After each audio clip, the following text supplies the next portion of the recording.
Good morning on this rainy day in Central California, and we are so grateful for the rain here. As you may know, we only get rain a few months of the year, and the rest of the year it doesn't rain at all, which is why we have such devastating fires in the fire season.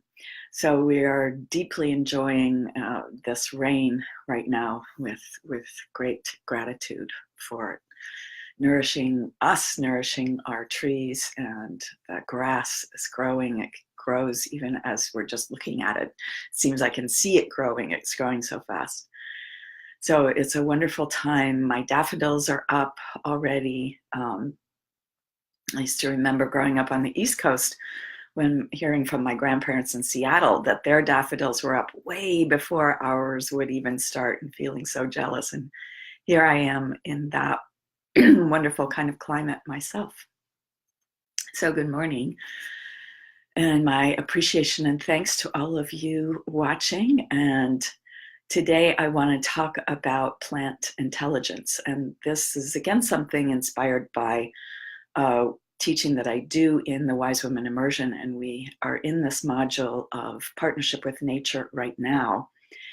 And it's really valuable for us to understand that plants have intelligence. So we can get stuck in this idea of something doesn't have a brain like we do, that it doesn't have consciousness or doesn't have intelligence. Excuse me. But we can look at the root systems of plants and trees as like their brain. And if you look at images of the root structure of plants, it really looks like the neural structure in our brains. And in fact, the root systems of trees produce and use many of the same neurotransmitters that we have in our brains, like serotonin, which is actually a chemical that existed on Earth long before humans even. Serotonin exists all throughout nature, and it's one of our feel-good chemicals. When people are depressed, it's often because they don't have enough serotonin. They're not producing enough serotonin. And we have throughout all of the systems in our bodies that connect to the outside world, we have receptors that are run by serotonin.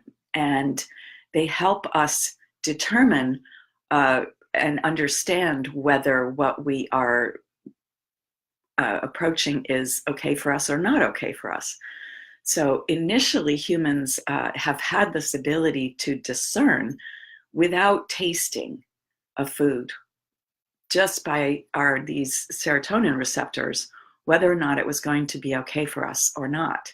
And insects actually have this ability. Bees have this ability, and many other insects have this ability. And plants, we think of them as just kind of, they just pull up nutrients and water from the soil. Well, they're actually doing a lot of communicating underground there.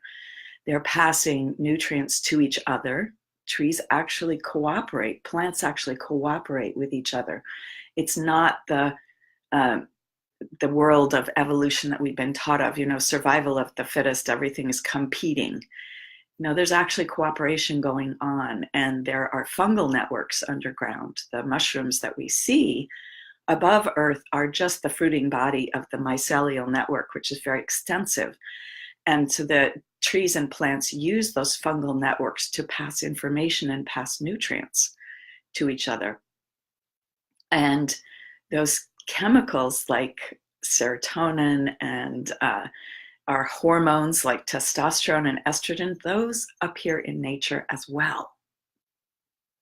And plants intelligently respond to their environment. They can produce chemicals, and they can send them up into their leaves to protect themselves, for instance, from insects, or to send a message to other trees if they are being attacked. They can send a message to other trees or plants. Look out. Here's what's happening to me. You can protect yourself.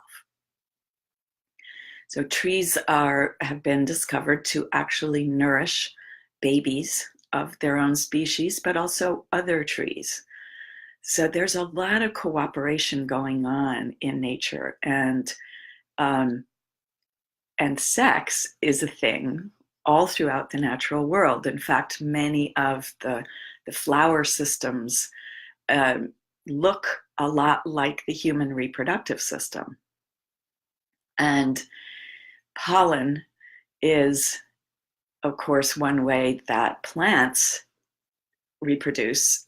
And winds, they would release pollens on the winds, and then the pollinators came in on the planet, the bees, the moths, the butterflies, and they began to spread the pollen.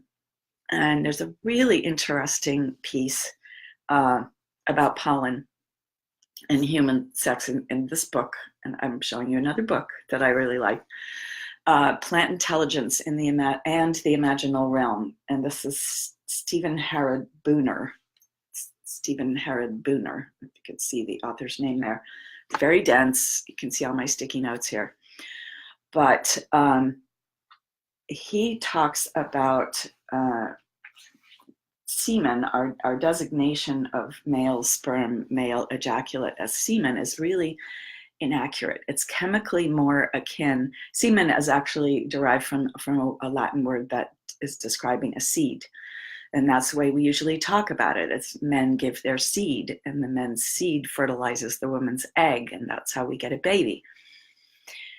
But it's given rise to some real inaccuracies. The chemical composition of male ejaculate is more akin to pollen than it is to seeds. And he says in this book, semen in Latin is for a dormant fertilized plant ovum, a seed. Men's ejaculate is chemically more akin to plant pollen. See, it is really more accurate to call it mammal pollen. To call it semen is to thrust an insanity deep inside our culture, that men plow women and plant their seed when in fact what they are doing is pollinating flowers. Isn't that lovely? And he says that because the systems of flowers, the way they look very much like our human reproductive systems, like a human system with the ovary, the uterus, the vagina, which can look like this. And if you look at a plant, if you turned it upside down, it would look very, very similar. And in fact, the male system is also very similar. So when we think of ourselves as apart from nature, we're so much more wrong than we can imagine. We are so much more kin to plants and nature, and plants do have consciousness.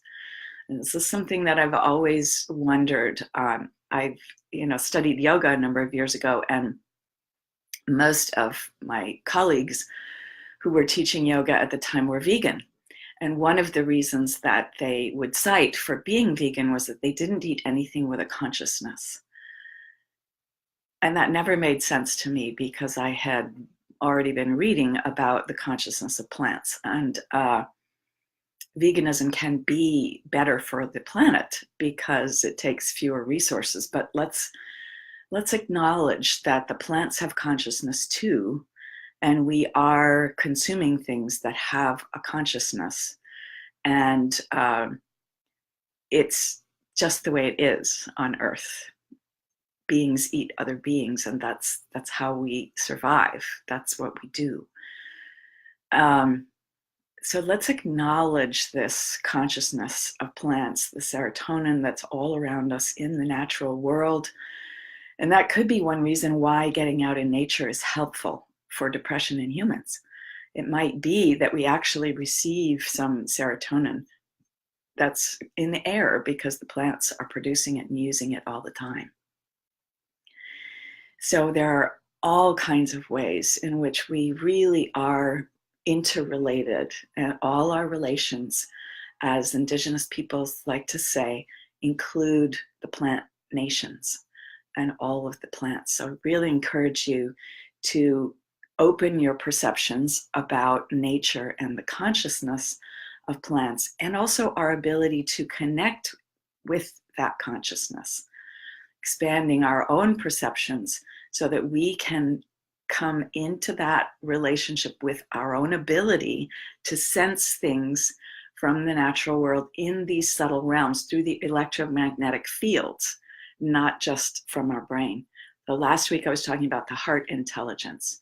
Now this is partly gut brain or gut intelligence, but it's also our whole body, our whole system, not just our body, but also our energy fields, our whole system's ability to receive information and interact with our natural world, with our kin and our plant allies on the planet.